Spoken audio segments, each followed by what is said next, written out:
ഈ സമൂഹത്തിൽ വലിയ തെറ്റായ പ്രചാരണങ്ങൾ ഈ ഘട്ടത്തിലും നടക്കുന്നുണ്ട് എന്നത് കൂടി മനസ്സിലാക്കണം. അപ്പോൾ അന്നത്തെ വലിയ ഔട്ട്ബ്രേക്കിന്റെ ഘട്ടത്തിൽ ഉണ്ടായിരുന്നത് പോലെ അത്ര ശക്തിയിലല്ല എങ്കിൽ കൂടി ഇപ്പോൾ കഴിഞ്ഞ ദിവസം രാഷ്ട്രീയ നേതാവിന്റെ ഭാഗത്തു നിന്നുള്ള പ്രതികരണമൊക്കെ അങ്ങ് ശ്രദ്ധിച്ചു കാണും.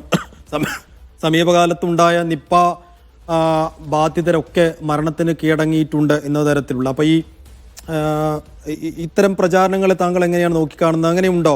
ഇപ്പോൾ ഈ അടുത്ത കാലത്ത് ഒരു 1-2 വർഷത്തിനിടെ ഉണ്ടായ നിപ്പ ബാധിതരൊക്കെ മരിക്കുന്നൊരവസ്ഥ ഉണ്ടായിരുന്നോ? അത് നമുക്ക് എല്ലാവർക്കും അറിയുന്നതാണ്. 2018 അന്ന് ഒഫീഷ്യലായിട്ട് അത് 18 പേരിലാണ് രോഗസ്ഥിരീകരണം നടന്നത്. ഒരു ഇൻഡെക്സ് കേസ്, അങ്ങനെ 19 കേസ്. അതില് 2 പേര് രക്ഷപ്പെട്ടിട്ടുണ്ട്. അത് 23 കേസുകൾ ഉണ്ടായിരുന്നു, അതിനകത്ത് 22 എന്നുള്ള രീതിയിലുള്ള ഒരു ഡിസ്കഷൻ ഉണ്ട്. കാരണം പക്ഷെ അതിനകത്ത് നമുക്ക് PCR ആയിട്ട് കൺഫേം ചെയ്യാൻ പറ്റിയിട്ടില്ല. 2019 ഒരു രോഗി ആണ് ഉണ്ടായിരുന്നത് കൊച്ചിയിൽ. പക്ഷെ ആ രോഗി രക്ഷപ്പെട്ടു. 21 വീണ്ടും കോഴിക്കോടാണ് വന്നത്. കോവിഡിന്റെ ആ സമയത്ത് ആ രോഗി രക്ഷപ്പെട്ടിട്ടില്ല. പിന്നീട് 24 നമുക്ക് രോഗസ്ഥിരീകരണം നടക്കുന്ന സമയത്ത് അത് വീണ്ടും ഞാൻ വർക്ക് ചെയ്യുന്ന ആസ്റ്റർ മിംസിലാണ് അന്ന് രോഗസ്ഥിരീകരണം നടന്നത്. അന്ന് 6 രോഗികൾ ഉണ്ടായിരുന്നു. അതിനകത്ത് 2 പേര് രോഗവിമുക്തരായി. അല്ല, 2 പേരാണ് മരണപ്പെട്ടത്, 4 പേര് രോഗവിമുക്തരായി. ആ 4 രോഗവിമുക്തരായതിൽ ഒരു മെയിൽ നേഴ്സിന് അദ്ദേഹത്തിന് വീണ്ടും ഇതിന് റിക്കറൻസ് എന്ന് പറയും, നിപ്പയ്ക്ക് ഉണ്ടാവുന്ന മറ്റൊരു കോംപ്ലിക്കേഷൻ ആണ്. ഒരിക്കൽ രോഗം വന്ന് രോഗവിമുക്തനായി കഴിഞ്ഞാലും ഈ വൈറസിന്റെ ചില ഘടകങ്ങൾ ശരീരത്തിൽ നിൽക്കുകയും അത് വീണ്ടും രോഗബാധ ഉണ്ടാക്കുകയും ചെയ്യാം. അപ്പൊ അതൊക്കെ വൈറസിന്റെ ഒരു പ്രത്യേക നാച്ചുറൽ കൊണ്ട് സംഭവിക്കുന്നതാണ്. അത് ആ സമയത്ത് ചികിത്സിച്ചതിലുള്ള എന്തെങ്കിലും പിഴവ് കൊണ്ടോ ആരോഗ്യ സംവിധാനത്തിന്റെ പിഴവ് കൊണ്ടോ സംഭവിക്കുന്നതല്ല. അല്ല അയാൾക്ക് അതേപോലെ തന്നെ വീണ്ടും രോഗബാധിതനാകുകയും ഇപ്പോഴും ഓർമ്മ തിരിച്ചു വരാത്ത അവസ്ഥയിലേക്ക് പോവുകയും ചെയ്തിട്ടുണ്ടായിരുന്നു. പിന്നീട് 2024 തന്നെ ഒരു പ്രാവശ്യം കൂടെ കേസ് വന്നു. ആ കുട്ടി മരണപ്പെട്ടു. ആ സമയത്ത് നമ്മളാണ് ഡയഗ്നോസ് ചെയ്തിരുന്നത്. പിന്നീട് 25 ആദ്യം ഒരു കേസ് വന്നു. ആ രോഗി ഇപ്പോഴും പെരിന്തൽമണ്ണ ഒരു സ്വകാര്യ ആശുപത്രിയിൽ ചികിത്സയിലാണ്.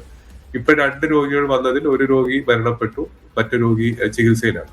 ഇത് നമുക്ക് ലോകത്തിലെല്ലാം കാണുന്ന ലെവലിൽ തന്നെയാണ് നമുക്ക് കാണുന്നത്. ഈ മരണനിരക്ക് ഏകദേശം 70% ലോകത്ത് മുഴുവൻ കാണുന്നത്. ഇന്ത്യയിൽ മുമ്പേ രോഗം വന്നപ്പോഴും ആദ്യത്തെ സമയത്ത് ഈ സിലിഗുരിയിൽ വന്ന സമയത്ത് ഏകദേശം 70% മരണനിരക്കും, പിന്നീട് നാദിയയിൽ വന്ന സമയത്ത് 100% മരണനിരക്കും ഉണ്ടായിരുന്നു. അപ്പൊ നമുക്ക് ഒരിക്കലും ഒരു ആരോഗ്യ സംവിധാനത്തിന്റെ എഫിക്കസി ഇത്തരം വൈറസ് രോഗത്തിന്റെ മരണനിരക്കിനെ മാത്രം ആസ്പദമാക്കി നമുക്ക് നിർണ്ണയിക്കാൻ പറ്റില്ല. ഒരു ഉദാഹരണത്തിന് നമുക്ക് റാബീസ് രോഗം വന്നു കഴിഞ്ഞാൽ നമുക്ക് കൃത്യമായി, അല്ലെങ്കിൽ നമ്മുടെ ഈ വിഷബാധ വന്നു കഴിഞ്ഞാൽ അതിന് കൃത്യമായ രീതിയിലുള്ള ഒരു ചികിത്സാ രീതിയില്ല. അതുകൊണ്ട് തന്നെ അത് വന്നു കഴിഞ്ഞാൽ രോഗി മരണപ്പെടുക എന്നുള്ളതാണ് സംഭവിക്കാറ്. അതിന്റെ അർത്ഥം ആ ഡോക്ടറോ അല്ലെങ്കിൽ ആ ആശുപത്രിക്കോ അല്ലെങ്കിൽ നമ്മുടെ ആരോഗ്യ സംവിധാനത്തിനോ എന്തെങ്കിലും ഒരു പരാജയമായി നമ്മൾ അതിനെ കാണേണ്ടതില്ല. നേരെ മറിച്ച് അത് ആ വൈറസിന്റെ നാച്ചുറൽ കൊണ്ട് സംഭവിക്കുന്നതാണ്. നമ്മൾ നമ്മൾ എത്രത്തോളം ഇതിന്റെ ഫലപ്രദമായ ചികിത്സ കൊടുക്കുന്നുണ്ട് എന്നുള്ളത് മറ്റു ചില കാരണങ്ങളെ അല്ലെ മറ്റ് ചില അളവുകോലുകൾ ഉപയോഗിക്കണം എന്നാണ് എനിക്ക് തോന്നുന്നത്. ഒന്ന്, ഇത് എത്ര പെട്ടെന്ന് നമുക്ക് രോഗനിർണയം നടത്താൻ സാധിക്കുന്നു. എനിക്ക് തോന്നുന്നു ലോകത്തിൽ എവിടെ ചെയ്യുന്നതിനേക്കാളും വളരെ എഫക്റ്റീവായി തന്നെ നമുക്ക് എല്ലാ ഔട്ട്ബ്രേക്കിലും കൃത്യമായ രീതിയിൽ തന്നെ രോഗനിർണയം നടത്താൻ സാധിച്ചിട്ടുണ്ട്. രോഗനിർണയം നടന്നു കഴിഞ്ഞു കഴിഞ്ഞാൽ വ്യക്തമായ രീതിയിലുള്ള ചികിത്സയും അതിന്റെ ചികിത്സാ സംവിധാനങ്ങളും നമുക്ക് ഉറപ്പുവരുത്താൻ പറ്റുന്നുണ്ടോ? ഞാൻ നേരത്തെ പറഞ്ഞു, മോണോക്ലോണൽ ആന്റിബോഡിയാണ് ഇതിന്റെ ചികിത്സയിൽ ലോകത്ത് നമുക്ക് ഏറ്റവും നല്ല രീതിയിൽ ഉപയോഗിക്കാൻ പറ്റുന്നത്. എനിക്ക് തോന്നുന്നു 2018 ഔട്ട്ബ്രേക്കിന് ശേഷം നമുക്കത് ഇന്ത്യയിൽ തന്നെ അത് ഇപ്പോൾ ലഭ്യമാണ്. നമ്മൾ ഇമ്പോർട്ട് ചെയ്ത monoclonal antibody. National institute of virology ഒക്കെ തന്നെ നമ്മുടെ നാട്ടിൽ തന്നെ ഈ മോണോക്ലോണൽ ആന്റിബോഡി ഡെവലപ്പ് ചെയ്യുന്ന രീതിയിലുള്ള ഈ ബാക്കി പരീക്ഷണങ്ങൾ നടത്തിക്കൊണ്ട് ഇരിക്കുകയാണ്.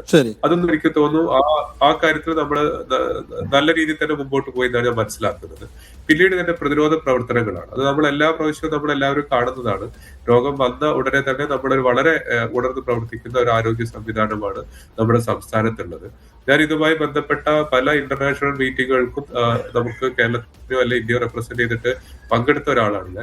അത്തരം മീറ്റിങ്ങുകളിലൊക്കെ തന്നെ ഈ മീറ്റിംഗിൽ വരുന്ന ഈ രോഗ സാധ്യതയുള്ള മറ്റ് ഏഷ്യൻ രാജ്യങ്ങളിൽ നിന്നോ അല്ലെങ്കിൽ ഇതിന്റെ പഠനം നടക്കുന്ന മറ്റ് വികസിത രാജ്യങ്ങളിൽ നിന്ന് വരുന്ന ആൾക്കാരൊക്കെ എല്ലാ സമയത്തും അവർ വളരെ അപ്രീഷിയേറ്റ് ചെയ്യുന്ന ഒരു കാര്യം, നമുക്ക് എങ്ങനെ ഇത് കൃത്യമായി രോഗനിർണയം നമുക്ക് നടത്താൻ പറ്റുന്നു, ഇത്ര പെട്ടെന്ന് ഇതിനെ ഒരു ഈ ജനങ്ങളെ ഇതിനെ എങ്ങനെ ബോധവൽക്കരിക്കാൻ പറ്റുന്നു, ജനങ്ങളെ സപ്പോർട്ട് എങ്ങനെ കിട്ടുന്നു, അതേപോലെ കൃത്യമായ പ്രതിരോധ പ്രവർത്തനങ്ങൾ എങ്ങനെ നടത്തുന്നു എന്നുള്ളതാണ്. അതൊക്കെ നല്ല രീതിയിൽ അപ്രീഷിയേറ്റ് ചെയ്യപ്പെടുന്ന ഒരു കാര്യമാണ്. അപ്പൊ അതുകൊണ്ട് അതൊരു വിവാദത്തിലേക്ക് കൊണ്ടുപോകണമെന്ന് എനിക്ക് തോന്നുന്നില്ല. നന്ദി ഡോക്ടർ. ഏതായാലും വളരെ പ്രധാനപ്പെട്ട ചില നിർദ്ദേശങ്ങളാണ് ഈ ഘട്ടത്തിൽ ഡോക്ടർ നൽകിയത്. മുമ്പൊക്കെ പറഞ്ഞതുപോലെ ഭയമല്ല, ആശങ്കയല്ല വേണ്ടത്, അതിജീവിക്കാനുള്ള ഒരു മനസ്സുറപ്പും ധൈര്യവും ജാഗ്രതയും തന്നെയാണ് നമുക്ക് കൈമുതലായി വേണ്ടത്. ഡോക്ടർ സൂചിപ്പിച്ചതുപോലെ തന്നെ മലപ്പുറത്തിൻ്റെ പല ഭാഗങ്ങളിൽ, പെരിന്തൽമണ്ണയിലടക്കം ഇപ്പോൾ വലിയ ആശങ്ക നിലനിൽക്കുന്നുണ്ട്. പല ആളുകളോടും സംസാരിക്കുമ്പോൾ ഇപ്പോൾ ആ ഭാഗങ്ങളിലൊക്കെ ഉള്ള ആളുകൾ ഒരു പഴങ്ങളും കഴിക്കാത്ത, അല്ലെങ്കിൽ ഒരു പച്ചക്കറിയും കഴിക്കാത്ത രീതിയിലേക്കൊക്കെ എത്തിയിട്ടുണ്ട്. അതൊന്നും വേണ്ട, പഴങ്ങളും പച്ചക്കറികളും ഒക്കെ കഴിക്കാവുന്നതേ ഉള്ളൂ, ഒരു കരുതലുണ്ടായാൽ മതി എന്നുള്ള കാര്യമാണ് ഡോക്ടർ സൂചിപ്പിച്ചത്. എന്തായാലും ഇപ്പോഴത്തെ ഇതിന് ഒരു വലിയ ഔട്ട്ബ്രേക്കായി ഒന്നും കാണുന്നില്ല, ഒരു ഒറ്റപ്പെട്ട സംഭവമായി മാത്രമേ കാണുന്നുള്ളൂ. അതിനെ ഓവർകം ചെയ്യാനുള്ള ഹെൽത്ത് സിസ്റ്റം ഇപ്പോഴും നമ്മുടെ പക്കൽ സുസജ്ജമായി നിലനിൽക്കുന്നു. അതിൻ്റെ ആത്മവിശ്വാസം കൂടിയാണ് ഡോക്ടർ പകർന്നു നൽകിയത്.